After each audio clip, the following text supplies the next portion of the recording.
Quran surah ke-8 Al-Anfal ayat kedua. Innamal mu'minuna alladzina idza dzukirallahu wajilat qulubuhum. Sungguh insan beriman yang sejati itu kalau imannya sudah sampai ke dalam hatinya. Cirinya jika disebutkan nama Allah. Penyebutan nama Allah itu biasanya panggilan kepada amal soleh. Nah itu nanti ada konfirmasi getaran dalam hatinya. Wajilat qulubuhum, ada getaran konfirmasi dalam jiwanya. Yang paling gampang begini, ya, ajakan atau panggilan kepada amal soleh yang disebutkan nama Allah itu diperdengarkan di telinga kita, ya, setiap hari. Itu kan dalam azan, ya, ya. Azan itu kan panggilan apa?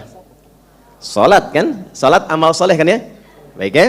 Nah panggilannya lewat salat disebut dengan azan. Jamak dari kata udhun. Udhun itu telinga. Disebut dengan azan karena lafaz ini akan sampai kepada orang yang punya pendengaran, yang masih punya telinga. 24 jam dia diperdengarkan dalam perputaran waktu di bumi. Karena itu waktunya beda-beda.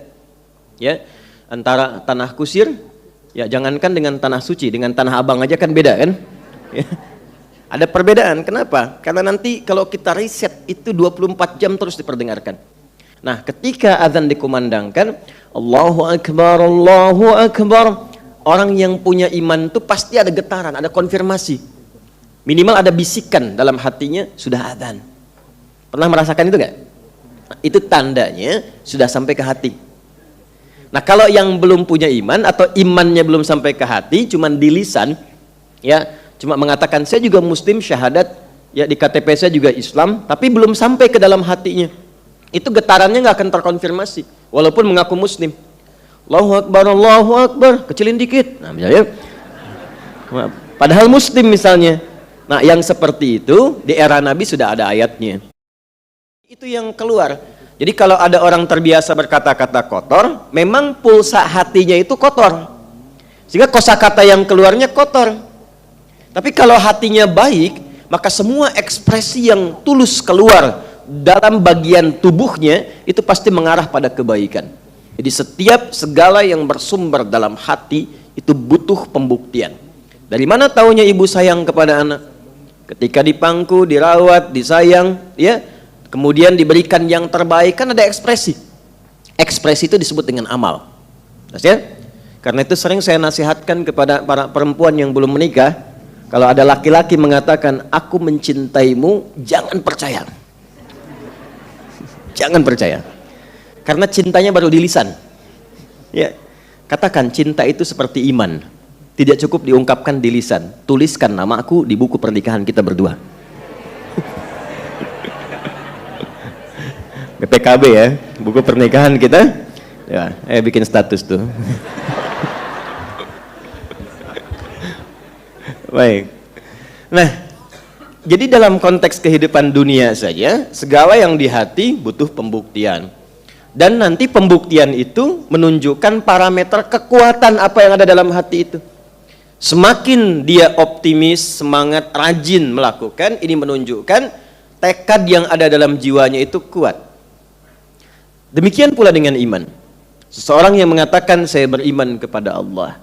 Dari mana taunya imannya kuat? Maka bisa dilihat dari pembuktian perbuatannya. Dalam bahasa Arab, perbuatan itu disebut dengan amal. Perbuatan yang didorong oleh iman disebut dengan amal soleh. Jadi kalau tanpa iman, amal saja namanya.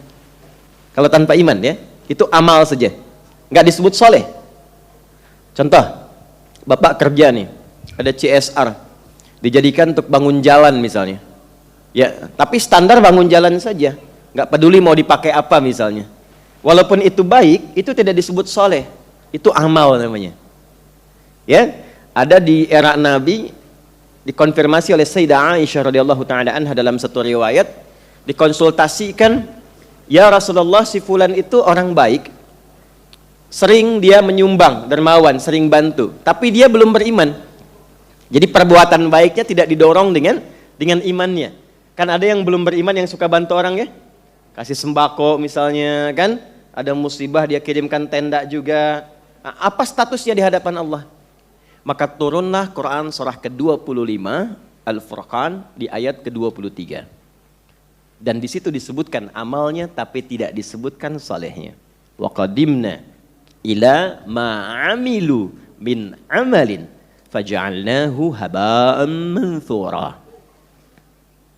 Maka jika ada orang berbuat baik, tidak didorong oleh imannya dan jadi perbuatan baik dalam konteks dunia, maka dengan keadilan dan keagunganku, kata Allah, aku akan balas itu pun di dunia dengan cepat.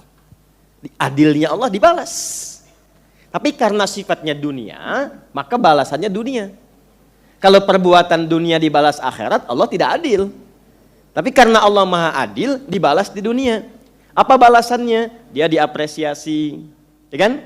Disenangi orang sekitarannya, karirnya meningkat. Itu dunia, hukum dunia yang berlaku.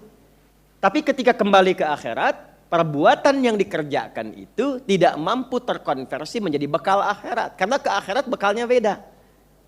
Beda, nggak bisa sama.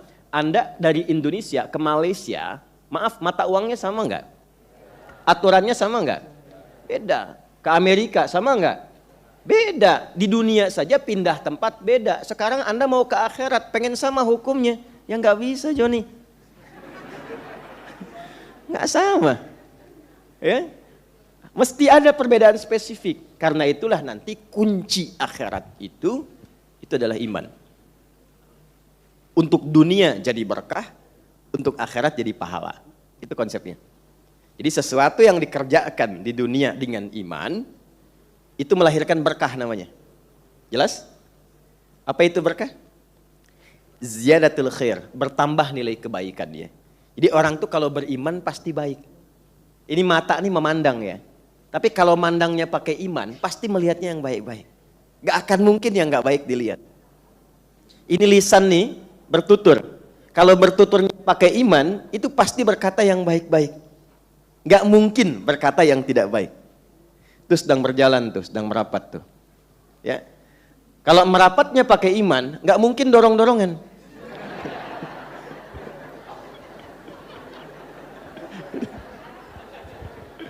Iya, kan ada ayat merapat kan? Tadi majlis ilmu. Coba cek Quran surah 58 ayat 11. Pakai iman kan?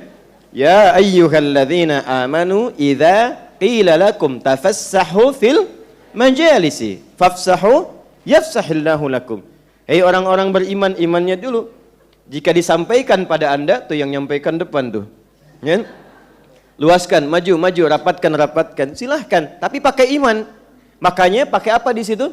Tafassah itu meluaskan yang lapang, yang tidak melukai. Tidak lompati orang, ya, tidak nginjak orang gitu. Duduk saling berbagi dalam kebaikan, tafassah. Dan itu hanya bisa dilakukan oleh pemilik iman. Ya. Jadi kalau Anda orang pun berusaha mengerjakan amal soleh tapi dengan cara menyakiti orang lain, itu menunjukkan ada persoalan dalam imannya. Nanti banyak babnya termasuk dalam tawaf. Ya, tawaf pengen cepat mendapatkan hajar aswad di depan untuk dicium lalu menyingkirkan orang lain. Ya, ini menunjukkan ada iman yang belum sempurna dalam dirinya. Nah, Bapak Ibu sekalian, Allah menginginkan setiap waktu, setiap saat iman kita menguat supaya jadi orang baik. Itu intinya. Karena itu setiap ditemukan kata iman, senantiasa pada umumnya bersanding dengan amal soleh. Konsep dasarnya Quran surah ke-103. Wal 'asr innal insana lafi khusr illa alladhina amanu wa amilus salihat. Kapan seseorang bernilai di hadapan Allah? Kapan seorang hamba bernilai di hadapan Allah?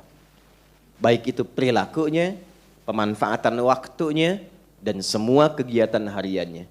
Ketika dia mampu beriman dan mengonversikan imannya untuk berbuat banyak kebaikan. Jadi iman itu temannya amal soleh.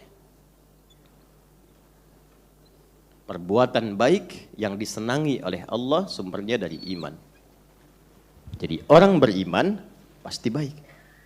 Karena itu ketika diminta kita untuk beriman, sesungguhnya sedang diminta menjadi orang apa? Orang baik. Dan orang baik itu mesti terlatih. Makanya bapak ibu menyekolahkan anak ke sekolah, di antara pelajarannya pelajaran akhlak, budi pekerti, supaya apa? Baik. Supaya budi punya pekerti kan? Makanya kan contohnya Budi terus kan. Ini Ibu Budi, ini Ayah Budi, ini Budi, itu tetangga Budi, gitu kan? Supaya apa? Supaya berbudi pekerti, sekolah. Nah, orang Islam tuh sebelum sekolah sudah dilatih baik dengan imannya. Jadi kita tuh baru lahir sudah beriman dengan komitmen, baru dilahirkan pun bertekad menjadi orang baik. Itu perlu latihan. Seperti di sekolah pun ada latihan, ada ujian dan sebagainya. Maka latihan itulah yang diturunkan dalam bentuk amal-amal soleh.